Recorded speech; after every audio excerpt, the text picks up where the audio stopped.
ঘুমোবো আমি, ঘুমোবে তুমি, গল্প শোনাবে ঘুম পড়ি। হালকা আলো, চোখ বন্ধ। চলো একটা গল্প শুনি। রাতের গল্প বাংলায়। আজকের গল্প সাহসী রাজকুমারী। এক রাজা দুই রানী ছিল, বড় রানী আর ছোট রানী।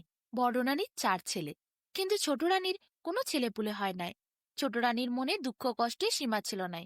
চারিদিকে কত সাধু সন্ন্যাসীর কাছেই সে গেছে, কত ওষুধ খেয়েছে, হোমযজ্ঞ করেছে, কিন্তু কিছুতেই ছোট রানীর সন্তান হয় নাই। শেষে একদিন এক ব্রাহ্মণ এসে রাজার কাছে উপস্থিত হলেন। বললেন, মহারাজ, আপনার ছোট রানীর গর্ভে সন্তান আসতে পারে, আমি তার উপায় জানি। মহারাজ খুব খুশি হলেন, ব্রাহ্মণকে বললেন, তবে উপায় বলো। সন্ন্যাসী ব্রাহ্মণ এরপর রাজাকে বললেন, আপনাকে একটি বিশেষ যজ্ঞ করতে হবে। সেই যজ্ঞের শেষে আপনাকে আমি একটি লাল কমলা দেব। সেই লাল কমলা লেবু খেতে হবে রানীকে, তবেই রানীর গর্ভে একটি সন্তানের জন্ম হবে। রাজা এরপর যজ্ঞের আয়োজন করলেন ধুমধাম করে। সেই ব্রাহ্মণ, যিনি সন্ন্যাসী ছিলেন, উনি একটি বিশাল যজ্ঞ করলেন। যজ্ঞের শেষে ফুল ফল দিয়ে তিনি ভালো করে যজ্ঞের চারিদিকে আগুনের রেখা করে সাজিয়ে দিলেন। কিছুক্ষণ পর তিনি একটি কমলা লেবু নিলেন এবং সেই কমলা লেবু তিনি রানীর হাতে দিয়ে বললেন, কাল সকালবেলা তোমাদের কুলদেবীর আরাধনা করার পর এই ফল গ্রহণ করবে, দেখবে তোমার গর্ভে একটি সুন্দর সন্তান আসবে। ছোট রানী কিছুদিন পরই ওই ফল খাওয়ার ফলে গর্ভবতী হলেন। কোল আলো করে একটি কন্যা সন্তানের জন্ম হল। রাজা খুব খুশি হলেন। তার চার ছেলে আর এক মেয়ে।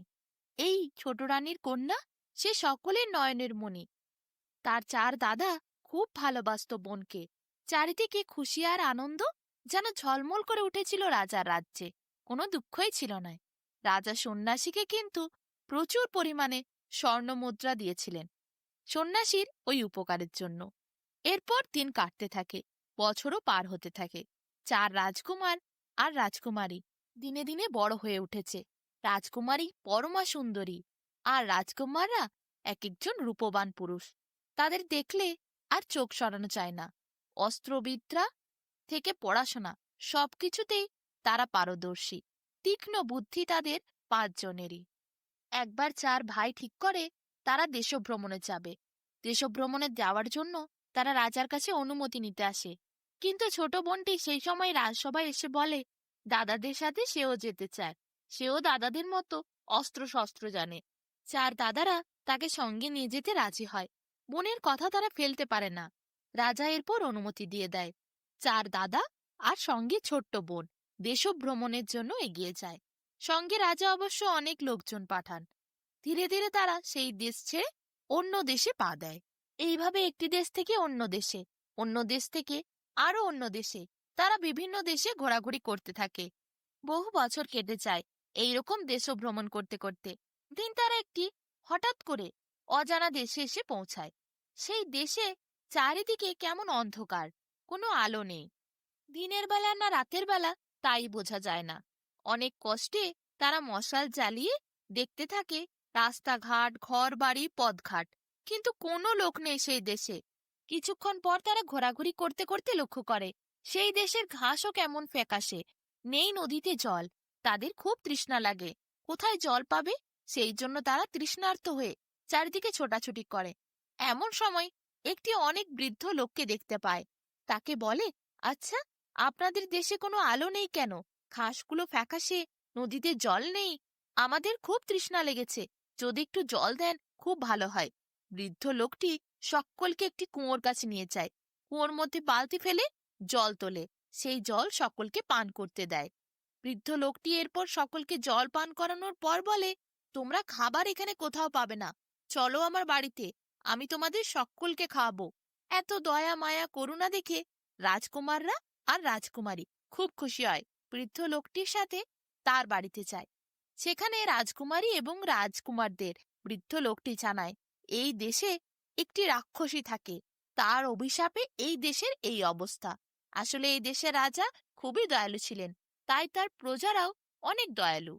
প্রজাদের মনের মধ্যে কোনো অহংকার ছিল না। সবাই সবাইকে ভালোবাসতো, সবাই সবাইকে স্নেহ করত, কারোর মনে কোনো হিংসা ছিল না।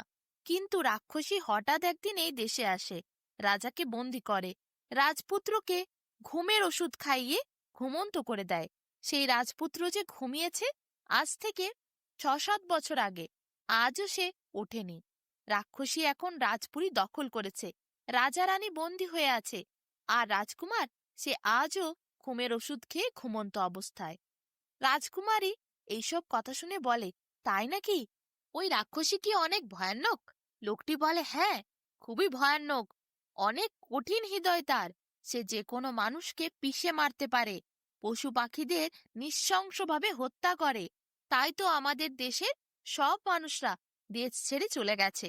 কিছু কিছু লোক এখানে আছে, যেমন আমি, অনেক বৃদ্ধ তো, তাই যেতে পারিনি।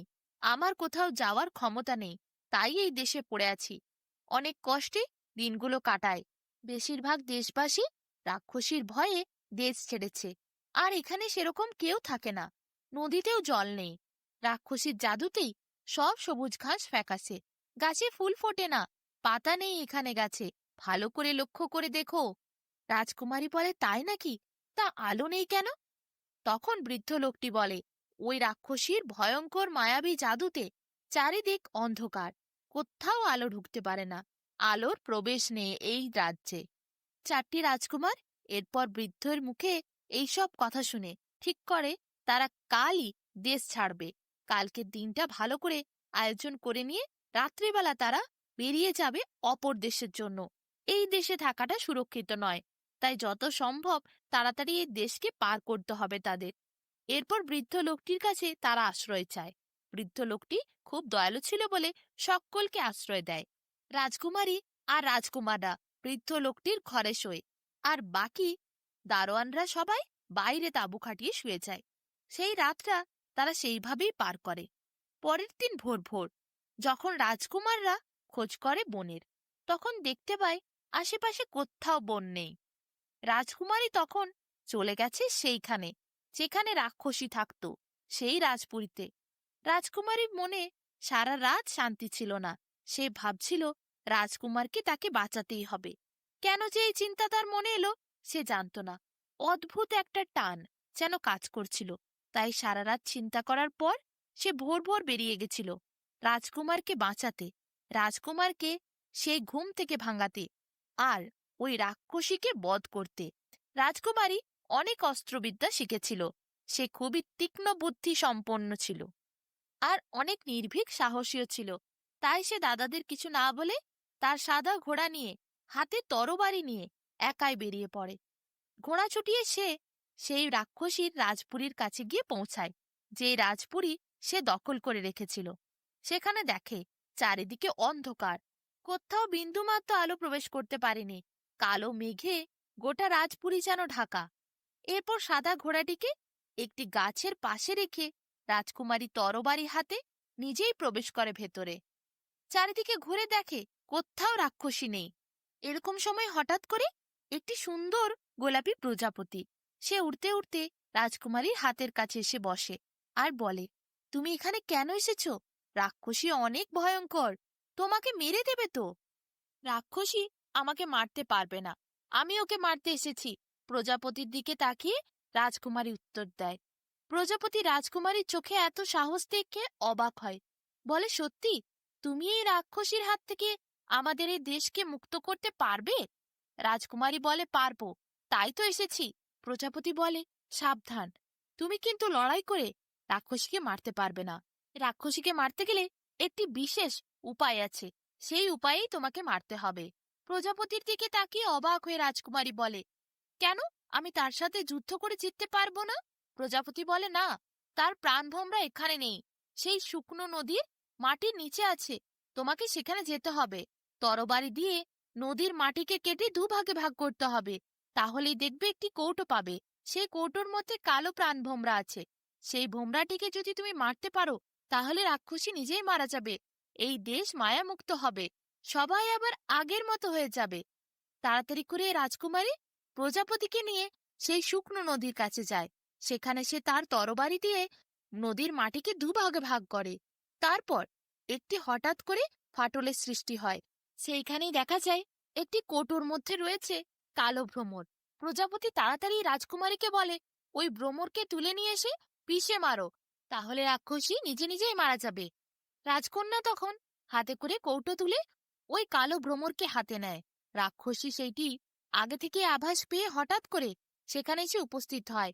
রাজকুমারী কিন্তু একটুও ভয় খায় না। সে বুঝতে পারে আর সময় নষ্ট করলে চলবে না।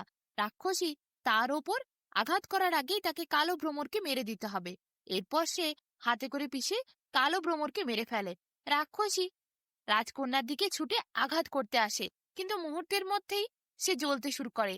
ভীষণ বড় আগুন চারিদিকে ছলকানি দিয়ে রাক্ষসীকে জ্বালিয়ে দেয়। রাক্ষসীর গোটা শরীরে তখন আগুন লেগেছে, দাও দাও করে জ্বলছে রাক্ষসী। আর এদিকে কালো মেঘ হালকা হালকা করে সরে যাচ্ছে, নীল আকাশ বেরিয়ে আসছে, ফ্যাকাশে ঘাসগুলো ধীরে ধীরে সবুজ হচ্ছে, নদীর মধ্যে জল আসছে। প্রজাপতি দেখে আনন্দে নাচতে থাকে, রাজকন্যার চারিদিকে গোল গোল করে ঘিরতে থাকে। দেখতে দেখতে রাক্ষসী শেষ হয়ে গেল, ছাই হয়ে গেল পুড়ে। আর গোটা দেশ আবার আগের মতো হলো।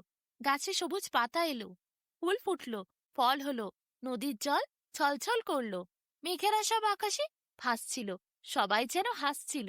রাজকুমারী এরপর প্রজাপতিকে বলে, তাহলে চলো ওই রাজপুরীতে যায়, সেখানে রাজকুমার আছে, তার সাথে দেখা করতে হবে। প্রজাপতিকে নিয়ে এরপর সেই রাজপুরীতে যায় রাজকন্যা।